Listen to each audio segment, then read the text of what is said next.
তো আমরা আসছি একজন এতিমের পক্ষ থেকে, তারেক রহমান। মা নাই, বাপ নাই, বাবা নাই, ভাই নাই, এই দুনিয়ায় এক আল্লাহ আর এই জনগণ ছাড়া ওনার কেউ নাই।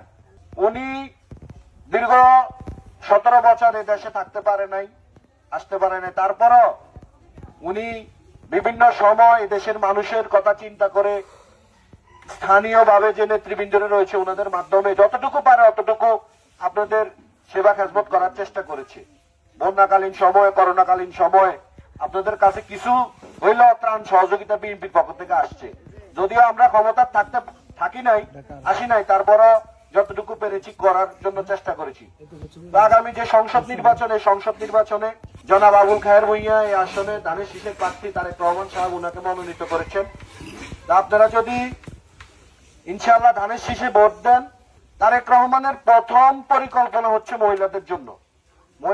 প্রথম পরিকল্পনা কি, সেটা হচ্ছে ফ্যামিলি কার্ড। প্রথমে উনি মহিলাদেরকে ক্ষমতা আসার পর থেকে ফ্যামিলি কার্ড দিবে।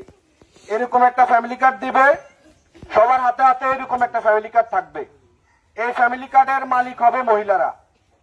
এখন এই ফ্যামিলি কার্ডের মালিক মহিলারা কেন? এটা তো পুরুষরাও করতে পারতো।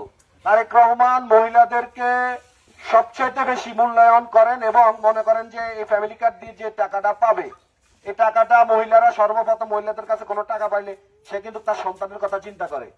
এই ফ্যামিলি কার্ড দিয়ে আপনারা 2000 থেকে 2500 টাকা করে মাসে পাবেন বা নিত্য প্রয়োজনীয় জিনিস পাবেন এবং সকল ধরনের সুযোগ সুবিধা পাবেন। এই মহিলা কার্ড প্রথমে 50 লক্ষ ফ্যামিলিকে দেওয়া হবে, পর্যায়ক্রমে প্রায় আমাদের 4 কোটি মা বোনদের পরিবারকে প্রদান করা হবে। তো শুধু ফ্যামিলি কার্ড না, স্বাস্থ্য কার্ড যেটা দিয়ে আপনারা সহজ শর্তে বিনামূল্যে চিকিৎসা পাবেন এবং কৃষক কার্ড রয়েছে। এই কৃষক কার্ড দিয়ে আপনাদের ফ্যামিলিতে অনেকে রয়েছে না কৃষক, যে অনেকে কৃষি কাজ করে, তো কৃষকদের জন্য কৃষি কার্ড রয়েছে।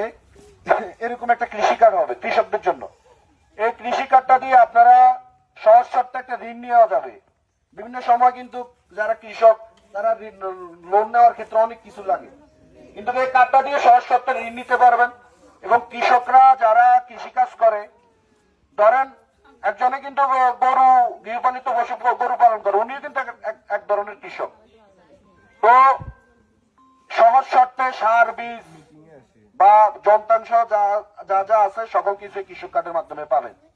আরো বিভিন্ন রকমের বিএনপি যদি ক্ষমতা আসে বিভিন্ন ধরনের সুযোগ সুবিধা রয়েছে। আপনারা দয়া করে আশা করি আপনারা ধানের শীষ মার্কে একটা ভোট দিবেন।